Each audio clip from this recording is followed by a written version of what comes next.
Thank you for joining Wars of the Roses. As we continue with part 62, The Kabalah and the Tarot, Book 8, The Kabalah and Other Channels of Esoteric Tradition by Arthur Edward Waite. 5. The Kabalah and the Tarot.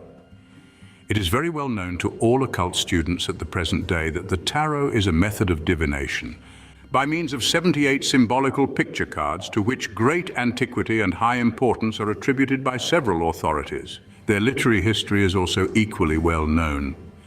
They were first mentioned by the French archaeologist Court de Gebelin at the close of the 18th century and were attributed by him to an Egyptian origin. Much about the same time, the subject was taken up by a professed cartomancer named Alliette, who wrote a great deal about them in several illiterate tracts, and endeavoured to trace their connection with Egypt through the Jewish Kabalah. The inquiry then fell into neglect, except insofar as continental fortune-tellers were concerned, until the year 1854, when Eliphas Levi made his first contributions to occult science. In 1857, J.A. Vaillant endeavoured to prove their Chinese origin and transmission by means of the gypsies. Their connection with these nomads was subsequently adopted by Levi, who gave great prominence to the tarot in all his writings up to the year 1865.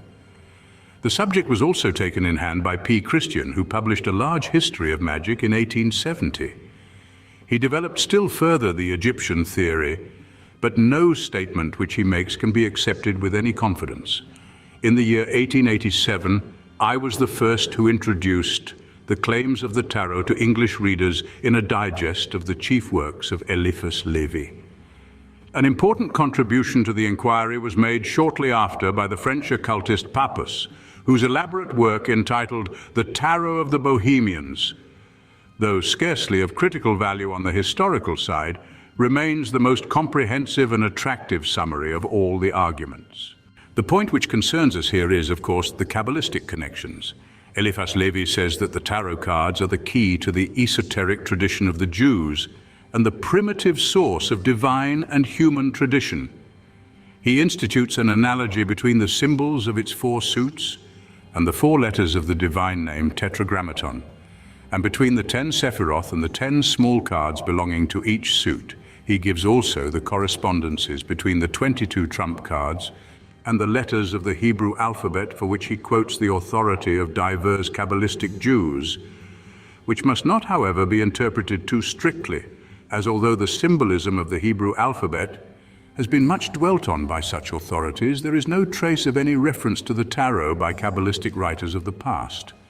It must be admitted, on the other hand, that the analogies are exceedingly striking, and that although the historic evidences can scarcely be said to exist and have been supplied from the treasures of imagination, there can be no doubt that the tarot is actually, as it is claimed to be, of considerable importance symbolically. I may perhaps be permitted also to register my personal belief that it has distinct Kabbalistic connections, some of which were broadly outlined by Eliphas Levi.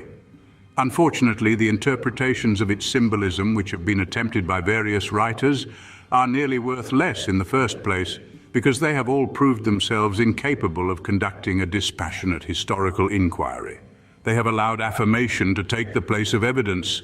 They have regarded a hint as a sufficient ground of conviction. They have made conjecture certitude. Setting aside Court de Gebelin, who was merely an inquirer, hampered by the limitations of his period, setting aside Levi, who seldom made an accurate statement about any matter of fact, observe how Dr. Papus pursues his inquiry into the origin of the tarot. It is by an appeal to the writers who preceded him, as if their authority were final. To Court de Gebelin, who was a groper in the dark during the childhood of archaeological reasoning.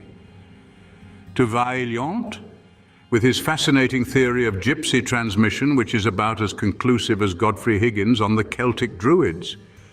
To Levi, whose marvelous learning is so much and so unsafely insisted on by the whole French school. Papus contributes nothing himself to the problem on its historical side except an affirmation that the game called the tarot, which the gypsies possess, is the Bible of Bibles.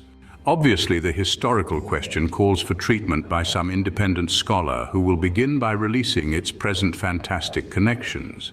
In the second place, the symbolism of the tarot, which, to do justice to Dr. Papus, is most patiently and skillfully elaborated in his work, is at once disorganized if there be any doubt as to the attribution of its trump cards to the Hebrew alphabet. Now there is one card which bears no number and is therefore allocated according to the discretion of the interpreter. It has been allocated in all cases wrongly by the uninstructed because they had nothing but their private judgment to guide them, and by those who knew better because they desired to mislead. I may go further and say that the true nature of tarot symbolism is perhaps a secret in the hands of a very few persons. And outside that circle, operators and writers may combine the cards as they like and attribute them as they like, but they will never find the right way. The symbolism